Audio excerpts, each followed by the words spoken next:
Welcome to episode 3 of how to get 7,000 rating in Hearthstone Battlegrounds duos. In this episode, we're going to focus on how to play carry. So probably most of you will prefer to play carry over support. I actually kind of like support because it gives me a lot more variety of what actually I can do, where the carry player is kind of forced down a line of usually you need to play the most powerful stuff. You can't just play like automatons, murlocs, or some random tempo. You need to be playing one of the strong builds if you want to win the game. I would say the strongest carry build, at least from my experience so far, is Scribe. I've been having a very, very high win rate with it. It's kind of a timing sensitive build in some ways. Like you kind of want to end the game by turn 12. Otherwise, you can lose to the next two carry builds I'm going to talk about. But yeah, Scribe I would say is in first place. So when you're playing Scribe, it's actually quite different than last season. Your goal is kind of just to make a golden reborn Scribe and then get a Kel'Thuzad to copy them. So to make a golden reborn Scribe, there's a couple ways. The most obvious way is to just triple a Scribe and then find a reborn and discover Kel'Thuzad on tier 6, and then you would copy a Scribe at the end of every turn. You can escalate this finding a Drakari. This will make twice as many Scribes per turn.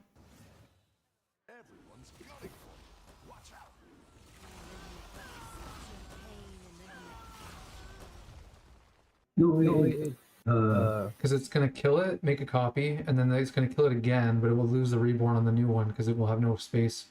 Because it's going to make a copy, but it won't have the reborn on it. I think it loses the reborn.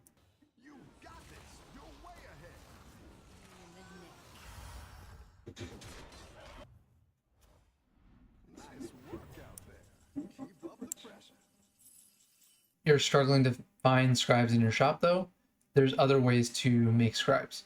So for example, if you have a reborn Scribe that's not golden yet, if you play a Grave Robber on it, it will destroy the reborn, but it'll give you a second copy of the Scribe in your hand, and now you have two of them. This is getting out of hand. Now there are two of them. And if you use a Grave Robber on, for example, the tier 3 Mummifier, it will destroy the Mummifier, putting the Death Rattle Reborn onto a random Reborn on your board, and then it'll put the Mummifier back in your hand. If you set this up correctly, you can get that Reborn to land on your Scribe, and then if you have a Well-Wisher, you can kind of repeat this process multiple times until you have your Golden Scribe. If you never find a Kel'Thuzad, you can continue this process over and over again with Well-Wisher or portals of some kind, and eventually you will get more and more Scribes. It's kind of disappointing, but I think so. Fuck, I can't. Well, okay, wait. Actually, I can. Such a pain in the neck.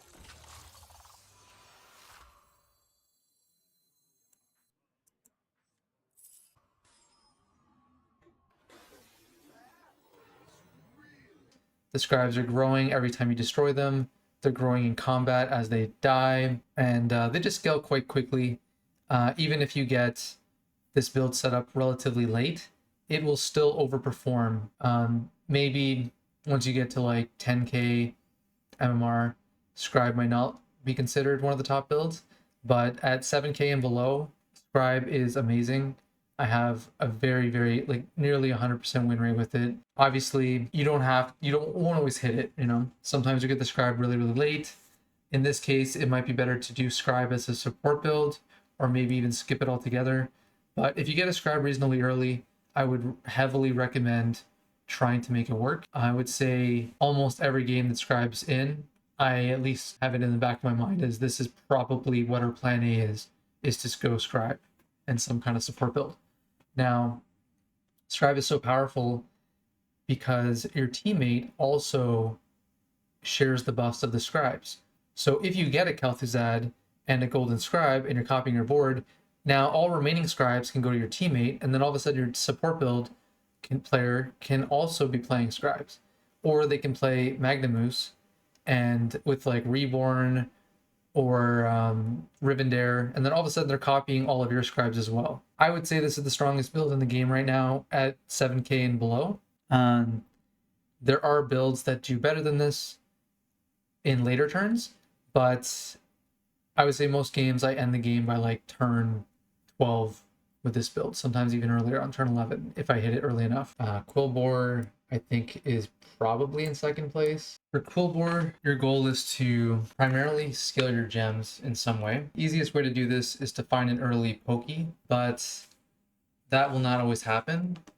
The reason why Quilboar is so powerful in duos is that even if you get the pokey a little bit late, or maybe not at all, you can still scale your blood gems with Fearless Foodie and a Well Wisher. So Well Wisher and Foodie is the best way to scale gems, I would say, in duos. Same as last season. This is the main reason why Quilboar is so powerful. Yeah, so your goal is to kind of get to 10 gems by around turn 12, maybe earlier if you can. Pokey's definitely really high up on the checklist. Fearless Foodie is definitely a buy if it's early. And then if you find a Well Wisher, you're set. I would keep your eyes open for hero powers like Goya or trinkets, like the one that gives you a portal every turn. These are insanely good at just allowing you to replay Foodie. There's also the hero power that lets you swap a minion with a minion in the shop and then rebuy it. That one also works pretty well. That also works in solos as well. There we go. But yeah, once you got the scaling going, from there you're gonna want cards like Three Little Quilboar on tier 5 and Rivendare on tier 5. Crone on tier 6. And I don't really prioritize this card super highly, but you also want a tier 4 Quilboar that summons a golem of how many gems it has on it. You want that as well. Those are like the main units, but to make a Quilboar build successful, you mostly just need 10 gems, 3 Little Quilboar, and Rivendare, and maybe Crone. If you have that, you're probably okay. Also, make sure you taunt the 3 Little Quilboar some way. But yeah, if you have that by turn 12, usually you'll win the game. If it's a little later than turn 12, you might need to get a slightly better version of that. One of the more consistent carry builds in the game, just because of Fearless Foodie and Well Wisher allowing you to catch up even if you get the gems really late. And the good thing is most people don't know or don't use this Well Wisher interaction enough. So a lot of the time your gems will just be way bigger than everyone else's. They'll be using stuff like the tier 4 that has the Avenge to scale their gems, or the tier 3 that scales their gems. I think it's called Piper. Those ones I don't recommend, and I wouldn't even buy them most of the time unless you have a really good setup for it. I would recommend not planning to go Quilboar until you find at least a Fearless Foodie and have access to tier 5 to get a Well Wisher or Pokey as soon as possible. Quilboar is really good because you can, in duos, because you can still scale with Foodie, so the timing of Pokey is not that timing sensitive. And you don't even need Pokey sometimes. Demons is a little bit less consistent, but there's so many different ways to do it because of trinkets and stuff, like the Felbat portrait. I think that demons are definitely up there as well. So when you're playing demons, the first card you're looking for is, this isn't necessarily like a trigger to go demons yet, but I do like to pick them up. Scaling the shop early can definitely help. But the first card you actually want is the tier 5 Demon Dragon, Spellfire Conjurer. If you get this early, it's definitely a trigger to go demons, because this will buff the Shadow Dancer's spells, allowing you to buff the shop ridiculous amounts by the late game. So it's kind of like the Pokey of demons this season. You get this, you buff your Shadow Dancer spells, you buff the shop, and then you only really need one more card, Batty Tarot Guard. This card is definitely the best way to scale demons this season. If you have this 3-card package early enough, it's very hard to lose the game. You're just going to be getting so much value from this. And then from there, you can do whatever you want for those remaining slots. You can do more demons, you can do Rivendare, you can do Felbat. I don't really like Felbat as much this season unless you have Felbat Portrait, but Felbat is still like another way to get an extra 6 spells per turn if your board is full of demons. and you're on tier 6. So Felbat's still pretty good, but I would lean towards Batty, Shadow Dancer, and Felfire Conjurer as your go-to build for demons. And if you're not finding those early, you can do some tempo demons that give you tempo while you're damaging yourself. Those can be pretty good at giving you enough tempo to survive until you find everything else that you need. So just because I have Scribe in first place, don't think that it's any, like, it has the highest ceiling. I would say that demons and Quilboar do have a higher ceiling, but I think Scribe as a build can consistently win on turn 12 if you're not like really behind schedule on getting the pieces. Where these other builds are a little bit stronger later, like Quilboar is stronger like turn 12 and plus, and demons are stronger maybe turn like 13 or 14 plus. The next one on the list here is spells. I've seen some good games with this. I personally haven't had that much success with this, but I do know that it's up there. So I'm going to put it in A. I personally haven't been using it as much as these other builds. I feel like these other builds are just better. So I would always pick one of these other ones before picking this. So I don't know.